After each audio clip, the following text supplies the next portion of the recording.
তার কাছে সাজি জানাবেন এই মুহূর্তে কি পরিস্থিতি দেখতে পাচ্ছেন ধানমন্ডি ৩২-এ।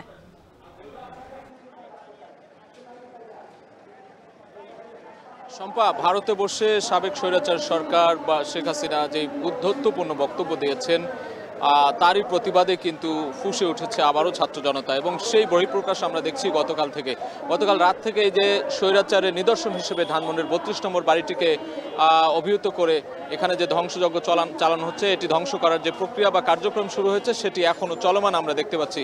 গতকাল রাতে কিন্তু বুলডোজার এনে ছাত্র জনতা প্রতিবাদ জানিয়ে তাদের যে প্রতিবাদী যে কণ্ঠ সেটি এখনো দমে যায়নি, এমনটি কিন্তু তারা বলছিলেন, এবং সেই চিত্র বা সেই দৃশ্য আমরা আজকেও সকাল থেকে দেখেছি। সকাল থেকে এখানে কিন্তু কার্যক্রম চলছিল। আমরা এই মুহূর্তে একটু দেখাতে চাই আপনাকে, এখানে প্রতিবাদী ছাত্র জনতা অনেকেই রয়েছেন এখনো, যারা গতকাল থেকে অবস্থান করছেন, আজকে নতুন করে অনেকেই যুক্ত হয়েছেন।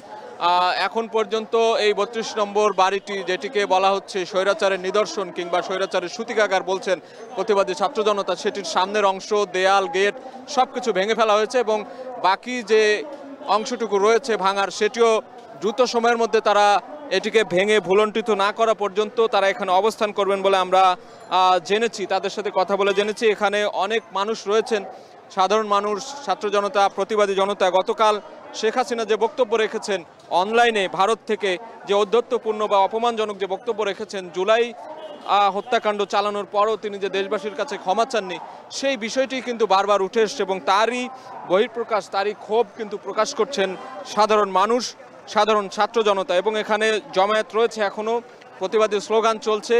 তারা বলছেন এই যে কর্মকাণ্ড, তারা জুলাই আগস্টে আওয়ামী লীগ কিংবা শেখ হাসিনার নেতৃত্বে চলেছে আইনশৃঙ্খলা বাহিনী যেভাবে হত্যাযজ্ঞ চালিয়েছে সারা দেশে, ২০০০ মানুষের রক্তের ওপর দিয়ে যে নতুন বাংলাদেশ গঠিত হয়েছে, নতুন বাংলাদেশের যে পথ চলা শুরু হয়েছে, সেই জায়গা থেকেই কিন্তু স্বৈরাচারের যে আবারও যে উকি দেয়া কিংবা স্বৈরাচারের আবারও ফিরে আসার যে প্রয়াস বা অপচেষ্টা, সেগুলোকে রুখে দেওয়ার জন্যই কিন্তু তারা এক হয়েছেন, এবং এই এক হয়ে তারা থাকবেন বলে আমাদেরকে জানিয়েছেন। এবং তারই অংশ হিসেবে এই ৩২ নম্বরে এটি যে এই ৩২ নম্বর বাড়িটিকে যে ধ্বংস করে দেওয়ার যে কার্যক্রম সেটি চলছে আমরা দেখছি, এবং সেটি কতক্ষণ নাগাদ চলবে আমরা জানি না এখন পর্যন্ত। পুরোপুরি ভুলণ্ঠিত না করা পর্যন্ত, ধুলায় মিশিয়ে না দেওয়া পর্যন্ত ছাত্র জনতা এই জায়গাটিতে অবস্থান করবেন বলে আমরা জানতে পেরেছি।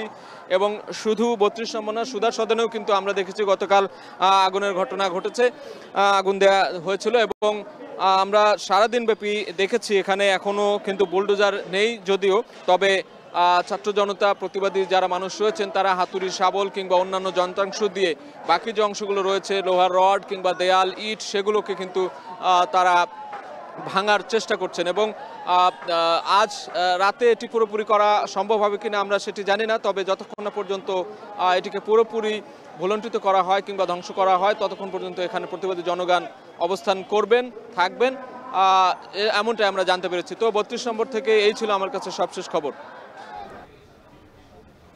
যুক্ত ছিলেন সহকর্মী সাজিদ আরাফাত।